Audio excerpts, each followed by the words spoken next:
কি উদ্দেশ্যে আসা হয়েছে আজকে? শিক্ষা সফরের উদ্দেশ্যে আসা হয়েছে। শিক্ষা সফরে কোথায় এসেছি আমরা এটা? আমরা এসেছি রাজাবাড়ি কৃত্রিম প্রজনন কেন্দ্র। আচ্ছা, এখানে আমরা কি কি দেখতে পারবো বা কি কোনো আইডিয়া কি আছে আমাদের? এখানে আমরা কৃত্রিম প্রজননের জন্য যে সারগুলো ব্যবহার করা হয় সেগুলো সম্পর্কে জানতে পারবো। তারপরে আরও খামার সম্পর্কে ধারণা পাবো।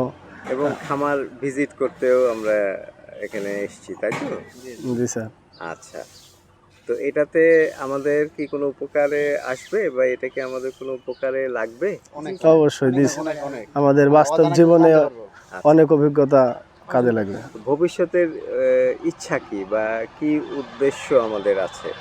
আমাদের ভবিষ্যতের উদ্দেশ্য স্যার যে আমরা এই খামার করে নিজেকে স্বাবলম্বী করে তুলব,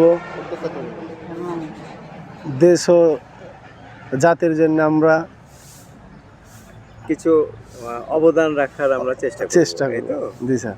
আচ্ছা আচ্ছা, ঠিক আছে। তো এমনি ভবিষ্যতে কি ইচ্ছা যে এই কাজেই কি আমরা আমাদের আত্মনিয়োগ করব, না আমি অন্য ট্র্যাকে চলে যাব? না, আমরা এই এই পেশাতে আমাদের জীবনকে অতিবাহিত করবো ইনশাআল্লাহ, আল্লাহ যদি চান। এটা সমাজের আচ্ছা, এটা কি কোনো ভবিষ্যৎ আছে না ভবিষ্যৎ অন্ধকার? না, এটার ভবিষ্যৎ উজ্জ্বল। বর্তমানে আমাদের এই সেক্টরটা খুবই গুরুত্বপূর্ণ। আমাদের দেশে জনসংখ্যা বেশি, সেই হিসাবে আমাদের মানে উৎপাদন কম, বিশেষ করে গরু, ছাগল, হাঁস, মুরগি। আচ্ছা এই জন্য আমাদের খামার ব্যবস্থাপনা খুব গুরুত্বপূর্ণ। আচ্ছা আচ্ছা, ঠিক আছে, ধন্যবাদ।